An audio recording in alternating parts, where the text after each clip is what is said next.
In 2019, I was approached by John LaRue, the director of exhibitions at the Beaverbrook Art Gallery, to do a large painting on the green wall of Elizabeth Curry Gallery. And on the wall, there's, to the right, the Salvador Dali.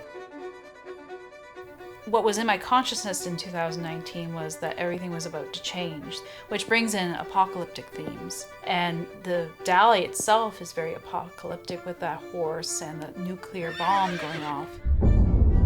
But I wanted the apocalypse I was creating to be different from traditional ending of the world scenes where some people are being elevated and some people are being damned to hell. I really wanted this painting to be about the original meaning of the apocalypse as an unveiling of truth that was once unknown.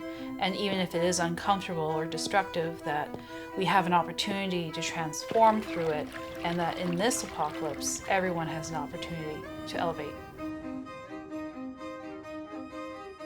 My name's Deanna Musgrave, and I'm a painter in St. John, New Brunswick, Canada.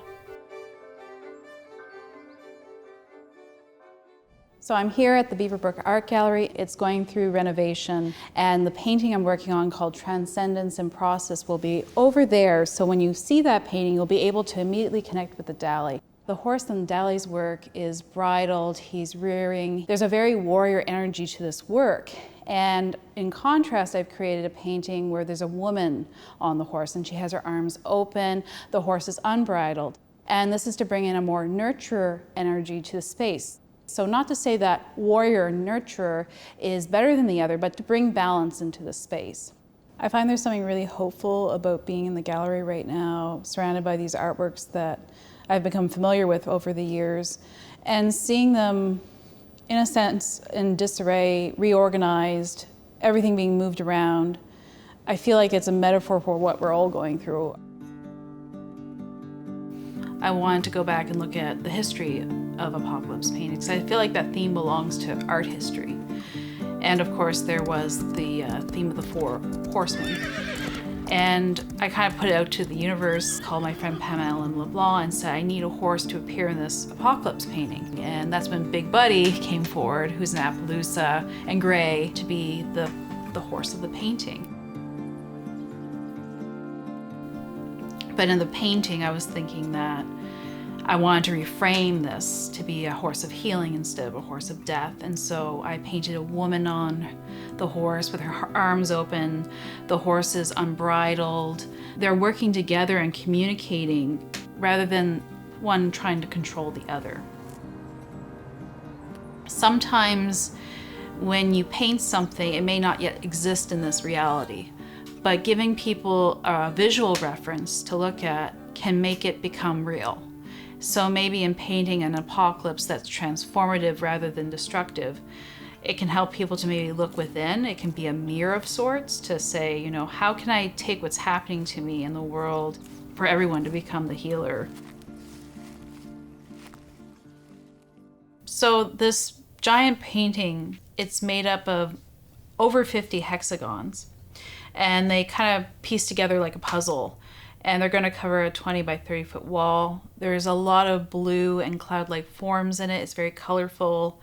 And there's a lot of human bodies sort of floating into the sky. Right now behind me is like 5 hexagons, and that's what I can see at one time. I can make sure that those singular works connect in a way that they read as one painting, and then I can move on to another section of 5 hexagons. So it's how to accept that we're all those individual hexagons, individual facets, but also see the big picture.